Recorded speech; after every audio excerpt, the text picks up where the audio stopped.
All right, so I'm going to do my best to talk about every aspect of this stupid little thing right here, this acrylic base that's been my main base for probably the last 7 years now. So go ahead and start. I guess the first thing is I say it's like a custom base and all that. I did not make this base. I actually bought it off Craigslist in 2013, I believe, and it was basically just the body and the neck. Everything was stock on it. The headstock, if it's got a mirror pick guard on it right now, but underneath of that it says Galveston. Small brand, probably Chinese. Not very super well made. We'll get to that in a little bit, but I've just always been in love with acrylic instruments ever since playing Rock Band, and you can unlock like a clear guitar and all that, and I was like, that's the coolest thing. I wish that they made that in real life, and then I found out they did. So everything on here has been completely changed except for the body and the neck, though. So if you hear me say custom, that's why. It's, it's more of like a Frankenstein, but basically everything is completely replaced, though. So we can start, I guess, with we'll start the headstock. So it's a clear pick guard is what this, or not clear, a mirror pick guard to kind of match the whole aesthetic is white and chrome. And the tuners here are Spurzal locking tuners. And I use those simply because with a whammy bar, it's you kind of need these. You don't want your bass to wrap around the strings. You could lose tuning and tension like that. So plus it makes stringing super easy.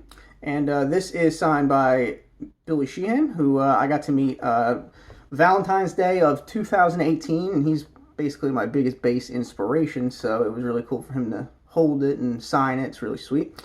So I'm using the Graphtec Tusk nut, which is self-lubricating, works really well with the trem system. Just a fret wrap, obviously. Everybody knows what those things are. So for strings, I actually use the Fender 42 100 gauge, and I use those because I really like the way they you can bend. So, and they just feel good and light. I got kind of small hands, so it's nice to play them for hours. You don't get hurt or anything, so it's always good. They're cheap. I think they're about $15 a pack, which some people might see as bad, but I like that because it encourages string changes often. The joke with bass players is they never change their strings. I'm not really like that. I like to change strings, and I like the crisp feel of them. So I'd much rather change my strings than buy like a pack of the Diodario, like NYXLs, and they still die pretty quick. And I've broken a bunch of them using this trem, and there's nothing worse than putting a brand new set of strings on that you pay $30 for and breaking them immediately. So that's no good. One of the biggest things about this bass is one of the biggest things that's eye-popping is the fretboard. So it's a maple neck, you can see, maple neck with a rosewood fingerboard, and there's the side dots, so you can see it's rosewood, and it's just tape. It's aluminum tape, which is the silver, and then the white is just nylon tape. I probably wouldn't do this to a guitar or bass that I cared more about. But the fretboard was nothing special looking, and I just wanted to do something a little different. So I threw the tape on here, and it works pretty well. It stays on pretty good. You only have to replace it a little bit. It's getting a little dirty now, if you can see that. So it's getting a little dirty. Might be time to change it soon at some point. So from there, just regular, these strap locks are the oh god, I can't remember which ones they are, but they're the ones that are like that. So I was in, and I love this Levi or Levi, whatever you want to do, strap. It's really great. So from that, we'll go to the pickups. So I haven't really heard of people using two different pickups before, and I really wanted to try it. And the main theme on this bass is basically everything was like going in blind. It's being a guinea pig.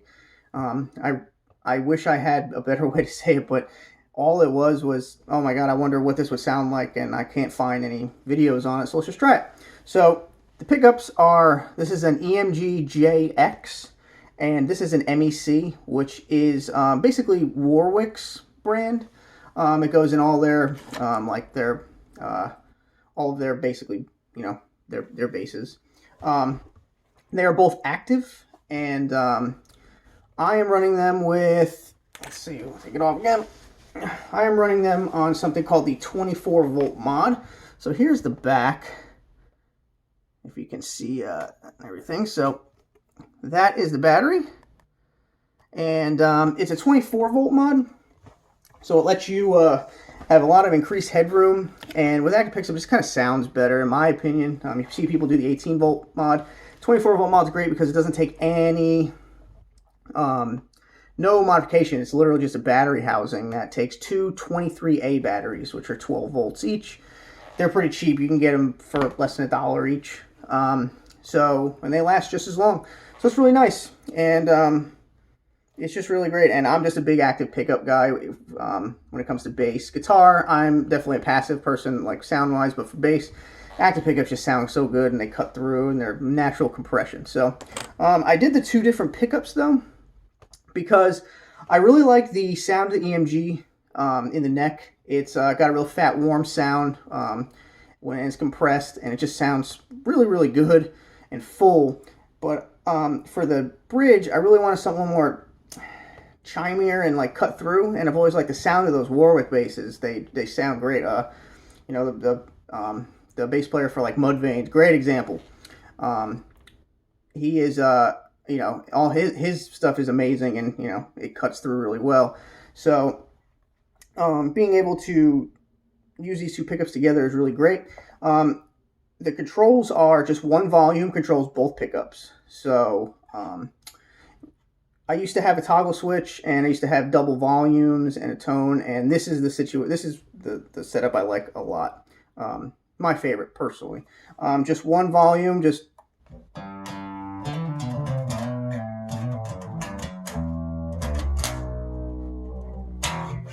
it just makes it really simple and easy, and plus with both of them on, I mean, I usually had it on, both of them on at the same time anyway, just made it so much easier, don't have to worry about anything. Using a kill switch here because, honestly, the only reason I have it is because this bass came with 3 controls. I could have taken this plate, which we also put on there, it's a mirror pick guard, and I could have covered over it, but it didn't look right.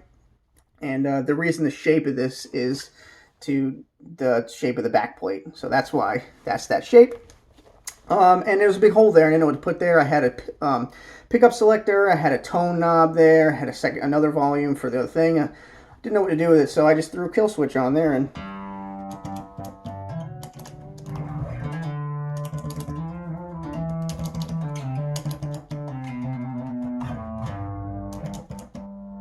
so you can do your Tom Morello Buckethead riffs. But that's the only reason I really have it. But I actually, you know, kind of came to love it, and it's really cool. This thing is kind of hard to, this is definitely the weirdest thing on here, but unfortunately it really, I can't play without it now, and it sucks. This is an EMG Afterburner 220. What it is a 20 dB clean boost. So the way I use it is I run a ton of compression on my rig. So it's actually not getting volume increase. What you're actually getting is more sustain and the bottom end dropping out. So if you listen like,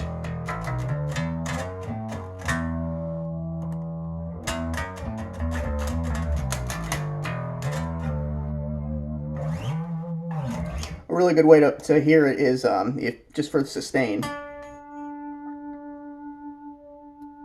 You'll hear the note start to die. Turn that on. The note will never die, ever.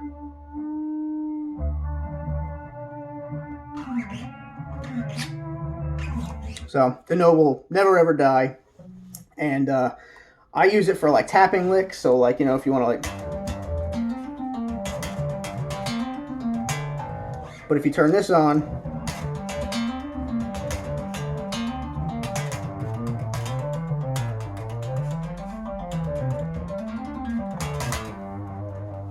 kind of cleans it up a little better. Also, the fret wrap will help with that too, but for live settings, just turn this on. It's really nice. It doesn't actually increase the volume unless I had turned the compressors off, but I don't really use it for that. I only use it for to be able to increase sustain and to you know, kind of bypass my noise gates too, you know, so if the noise gate doesn't grab it. So we're almost done here. I guess last but not least on this bass is obviously the Kaler trim. This thing was the biggest pain in the ass to even get on here, let alone anything. You know, I have really good friends that help me with this kind of stuff. Don and Tim have been amazing, and they've done basically all the work on this thing for me. Aside from a very few couple things. Trying to find someone to even install this bridge was a nightmare. You know, I kind of got laughed at. But it's one of the things I just really wanted. And I wanted to make sure that people knew that I was serious about it, you know? So it kind of, it sucks when, you know, you have people that kind of hold you back from that. But I'm really glad I did it. I'll show you the back so you can see. So here's the route job. Again, that was done by Don Boyd of Rooms of the Stool. So not anymore, more of Moynock. But so that's the routing job. It's only a top route, but it's still, you know, a routing job. And it stays in tune really, really well. Definitely can't complain about that. I mean,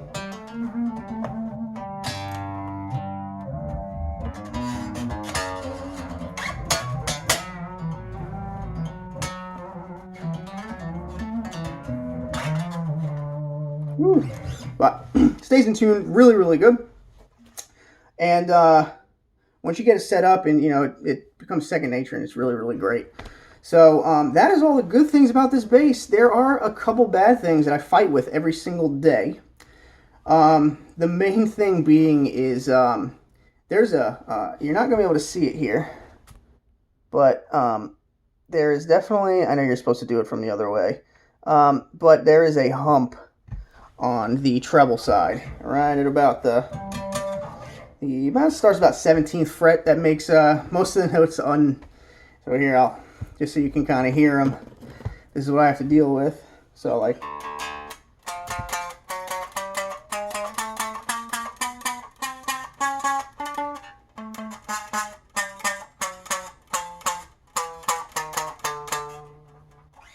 now that does really suck, and I've been fighting with it forever, and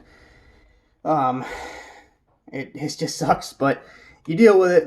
With volume, you can get away with it.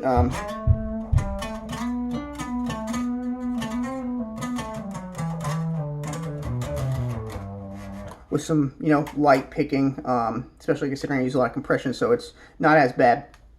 But it does affect intonation, unfortunately, so like,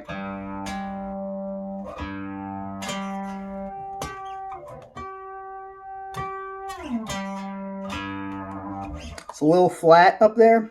I'm hoping to get a refret done soon. Throw some stainless steel frets in here. Hopefully kind of plane the fingerboard down a little bit to flatten it out and hopefully correct that. But if not, you know, it is what it is. It can't be perfect. The way this bass plays and the feel of it, I mean, I can't get rid of it. I've been playing it for so long. This is just my my home bass and my baby, you know. So plus, who knows when I'll meet Billy Sheehan again? So like, I can't get rid of the neck. He signed it, all that, you know. You never know. But that is really like every kind of spec that I can possibly think of. Really, the last thing is it weighs literally just over 9 pounds, which is not that heavy. You know, I've played basses that weighed more, so it's really not that bad. I know these things can weigh, you know, upwards of 14, 15 pounds. Maybe I got lucky, but it's pretty good. It sits really well. It's not neck heavy, and that is pretty much every single thing about this acrylic bass. So yeah.